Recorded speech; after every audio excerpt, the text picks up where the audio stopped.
In the 11th chapter of St. Paul's letter to the Corinthians, he speaks to them with great sincerity and earnestness by saying, "Brothers and sisters, I received from the Lord what I also handed on to you, that the Lord Jesus, on the night he was handed over, took bread, and after he had given thanks, broke it and said, 'This is my body that is for you. Do this in remembrance of me.'" And St. Paul continues, he says, "In the same way also the cup after supper, Jesus saying, 'This cup is the new covenant in my blood. Do this as often as you drink it in remembrance of me.'" And then St. Paul concludes with a statement, a form of which we say at every Mass, or we can say at every Mass, one of the options in response to the mystery of faith proclamation.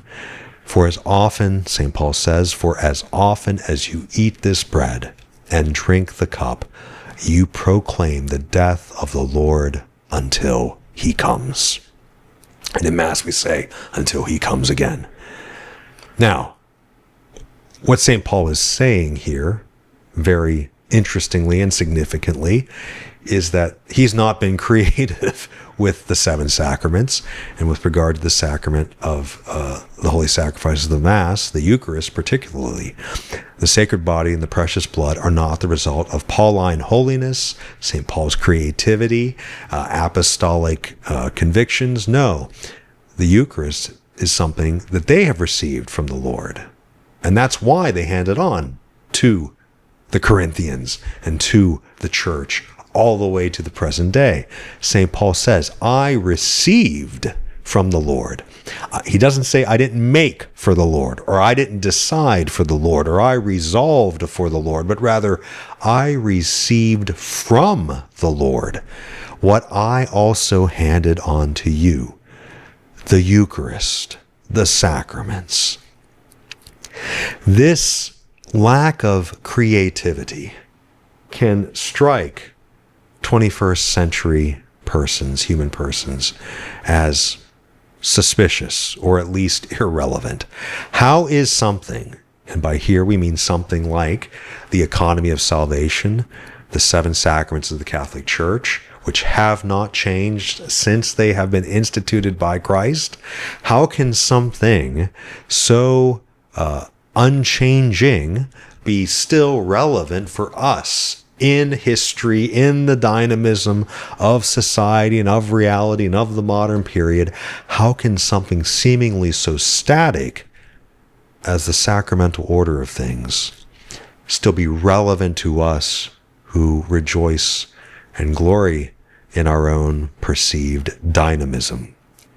Can the seven sacraments, which don't change in what they are, still be relevant in a world characterized by profound changes? And the answer, of course, is yes.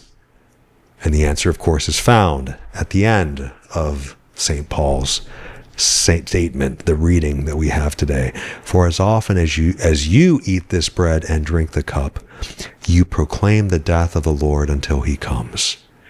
There's never a moment when the death, the sacrifice of the Lord is not relevant to human persons, to those who suffer, to those who struggle. All people need to be united to, configured to, and conformed to the Christ who gave himself for us. So this is the point. You can't, and I can't, always live by change. Reality has some non-negotiable, constant, universal, and necessary first principles. For example, being is really distinct from non-being. A cannot be A and non-A at the same time in the same respect, etc., etc. A whole is greater than its parts. And in the order of grace, people need Jesus. Jesus and his sacrifice, the power of the cross, is not optional, even in a context of change.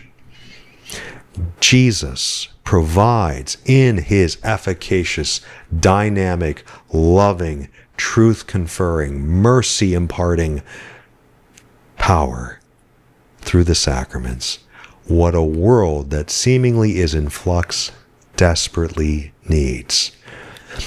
The 7 sacraments have not changed in 2,000 years since Christ instituted them, and this is good, because were they to change, they would be less valuable, less precious to us, because Jesus gives himself to us perfectly according to his wisdom and knowledge through the 7 sacraments, and therefore any modification would be less than the ideal, less than the good, less than it is proportioned to us in his wisdom and love in this dispensation and economy of salvation.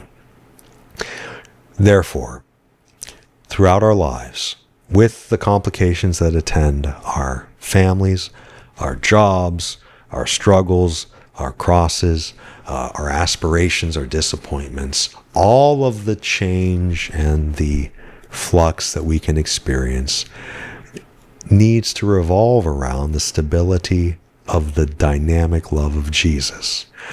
Jesus, who always comes to us in each of the 7 sacraments, and profoundly and uniquely in the most holy sacrament of the altar, where he gives us his sacred body and his precious love. We need Jesus to be the ballast, the axis, the center in a world of change and flux and chaos, quite often at times. And this is why it's not just a communion ceremony that Jesus gave us. It's not just a communion service. The Mass is not only about receiving Christ's body and blood in the sacrament, reserved in the tabernacle, which is a good thing. That's a holy thing. The Church has encouraged regular sacramental, confession, and therefore the ability to regularly receive the Eucharist. We're not denying that. But what's unique, not just about the Eucharistic presence, but also the holy sacrifice of the Mass, is what Jesus refers to in his very being. And St. Paul explains in the end of this passage when he says, "For as often as you eat this bread and drink the cup, you proclaim the death of the Lord until he comes again." The Mass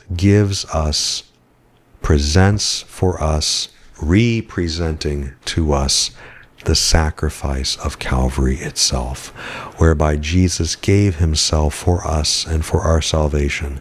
On the cross, his body and his blood were separated. He died. And on the altar at Mass, the sacred body and the precious blood are separated for you and for me. So, when we reflect about the Eucharist, the Mass shows us that the Eucharist and all the 7 sacraments are not things only, as if little Jesus grace receptacles that we can go up and pull from, but rather they are means through which Jesus himself comes to us, giving us himself, because he gave himself for us once for all on the cross, on which his body and his blood were separated. He died for us. And so on the altar, in an unbloody manner, but a sacramental manner, his body and his blood are again separated under sacramental sign because of the reality of God's love for us. Jesus does not change. He's all good, all loving, all wise, all generous. Therefore, the order of the sacraments does not change, because through them we have access to Jesus, who is all wise, all loving, all good, all merciful. And in the most holy sacrament of the altar, we have intimate contact in the liturgy itself, the holy sacrifice of the Mass, with why and how we have access to Jesus, namely, through the separation of his body and blood, which was given up for you and for me.